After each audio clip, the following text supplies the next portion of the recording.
The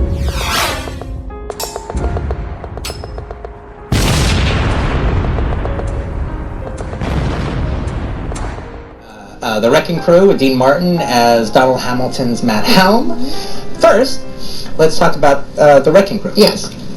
Where they did 4 Wrecking Crew movies. This is the last one. Yes. Directed by the great Phil Carlson. Yeah, it's a bizarre choice. Yes. I think it was just like, he did a lot of assignments, and I think this was definitely an assignment for him. I mean, it's one of the things that's actually kind of interesting about a lot of these, those guys that work, studio directors that worked for, in the 50s and the 60s, doing their genre movies, is they kind of just did assignments that came along, and they had to do a bunch of different things. Now, Phil Carlson is like one of my favorite of the directors that, I called it, there's that one group of directors at Andrew Sarris in American Film, Expressive Esoterica, which is, it's kind of like the cool kids section of the book. They do all like the cool genre movies, and they're not the Pantheon, they're not the second wave of the Pantheon, but they're the cool kids. All right, they're the good stuff. So he definitely, like Andre de Toth and Sam Fuller and Don Siegel, he definitely sits in that group.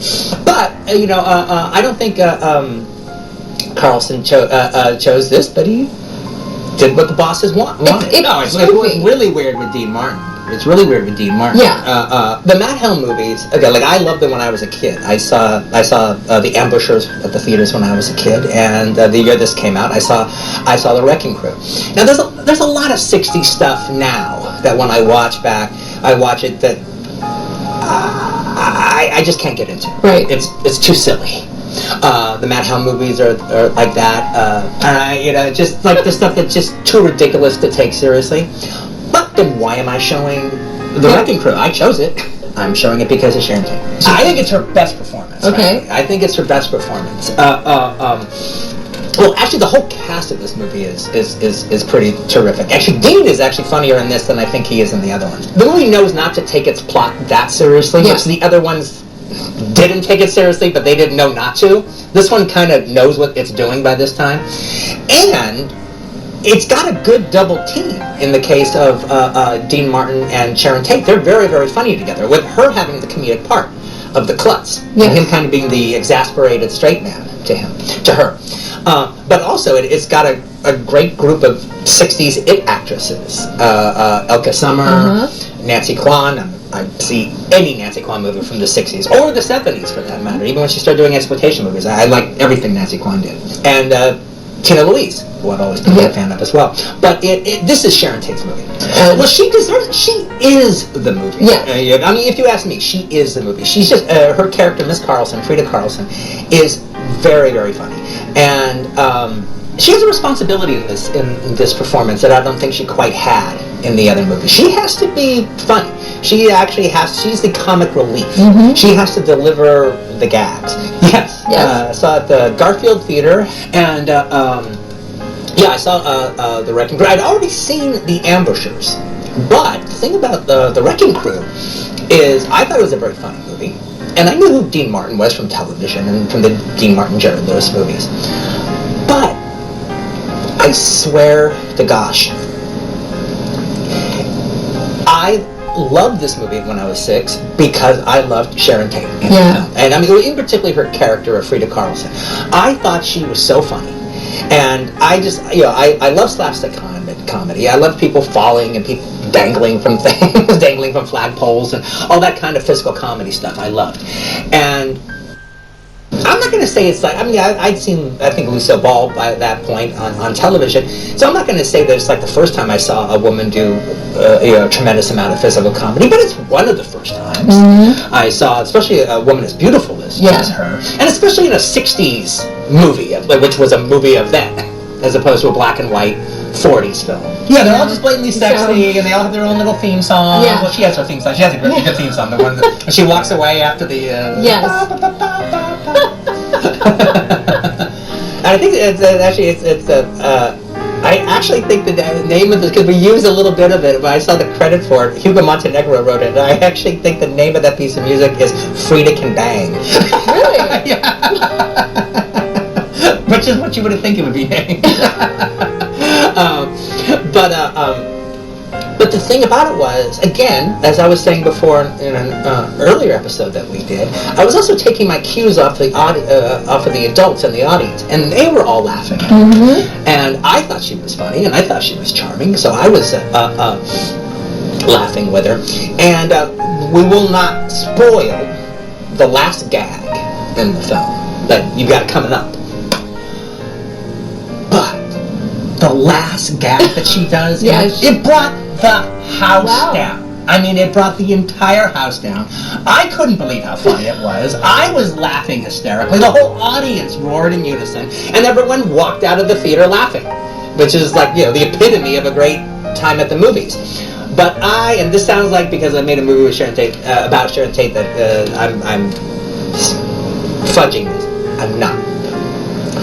I liked Frida Carlson's character so much that when the movie was over at the Garfield, I went outside, and actually the outside of the Garfield was not too dissimilar from the outside of the Bruin that's in my movie, with like the little patio area with the posters up and the box office box.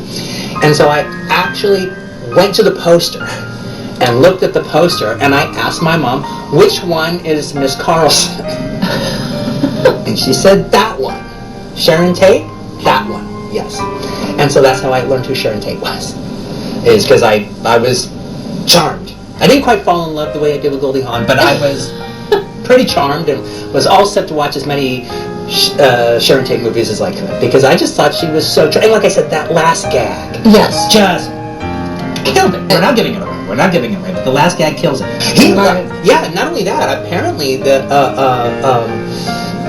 not only did Dean Martin love working with her, apparently at the premiere, when he started talking to the reporters, he goes, "Oh, we love Tatey in this movie. She's just terrific. We want to do another one." The movie even announces another one at the end, which was never made. And she was going to be in that one too. She was going to be his new sidekick, and never happened. I think it's probably. She might be the reason it never happened. It was like they didn't really have the heart to do another one. After she died. I can understand that. My favorite moment of Sharon's, actually, of her whole career, is in this movie. It's a little bit. It's no lines, actually. It's just a piece of business she does.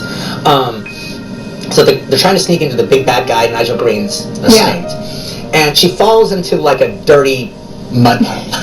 It's not mud, it's just dirty water. It's like a big water puddle. Brown water. And she goes face first into it. And Dean Martin rolls his eyes. He's got to put up with her getting ready. And so she gets out, and she's got her like powder blue, looks like a stewardess outfit, for like a really groovy airline.